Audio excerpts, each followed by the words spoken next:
So this is basically the trajectory that your coaching clients should always be going on. Okay? So this is the trajectory that most of coaching clients go on, or most realtors and most people go on, like this. Okay, so here it is. This is, so it's a plane taking off analogy. This is the runway, okay? So this is the concept of the different stages of learning, right? So this is the runway where you load the plane. This is where you load your mind with information. This is where you get started. This is where you have to do the actual work. This is where repetitious boredom pays off. This is where you have to do what you don't want to do when you don't want to do it, right here. This is when you're working up to what your magic number of listings is. Okay? This is where you're building momentum. This stage sucks. So what happens basically here is where you're loading your head with information and you're actually learning how to do the work. And then here's where you actually start doing the work. Here's where you actually start making the calls, or you start doing the really good lead follow-up. You start doing the work and the effort consistently. And then when you reach here, this is where things get really freaking easy. That's your cruising altitude. So like, for example, Brandon, what's your magic number of listings? It's like 10 or 15? 15. Okay, so for Brandon, it's having 15 listings at all times. When he has 15 listings at all times in his marketplace, just by putting in the MLS and having him priced right, 4, easy, 4 will sell per month. Of the 4, the average rip is how much? 8? 9? 9. Okay, so he'll make $36,000 a month. Okay? Once he reaches 15, which is his cruising altitude, that's his magic number, his whole life mission is to replace the 4 that sell every month. That's your business model. Is that hard to understand? Does that require an 8, 2, 2, 5, 6, 10 touch? And whatever? Robert? No.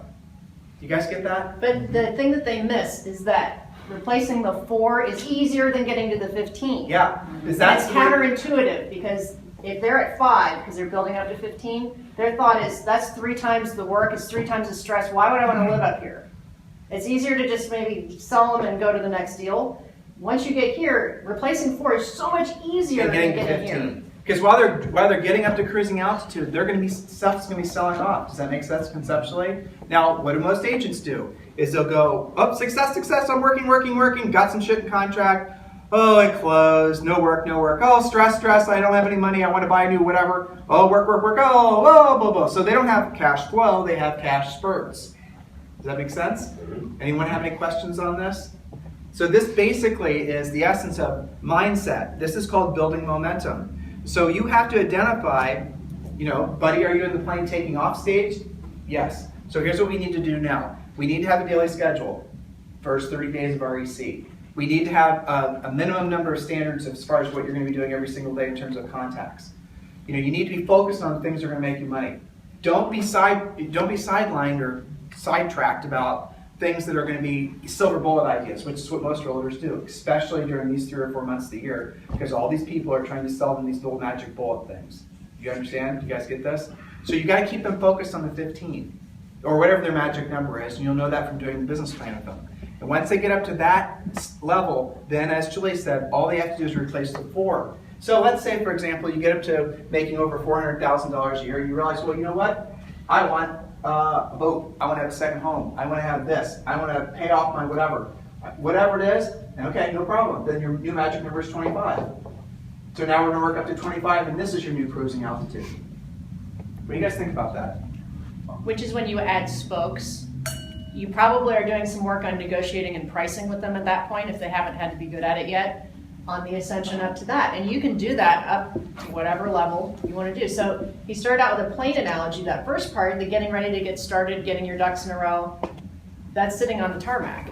And some agents never leave the tarmac because they are specialists at getting ready to get started, and they have to be perfect at everything before they actually step on the gas. You guys are shaking your heads. You have coaching clients like that, right? They're always using that excuse. That's the reason you have to do the magic number with them, so they can understand how simple this business is. When you explain to them, Eric, this is what got you, when you explain to them how simple it is and what you have to do. Now, if they're in a market like friggin' Ben is, where his sale price is like $1.5 million and he makes $45,000, his magic number is 3 or 5, depending on what his goals are. You guys get this? Mm-hmm. Where we sold, we had to have 75 or 50, or it was a ton. So this is essentially how basic and pure a correctly running real estate practice should work.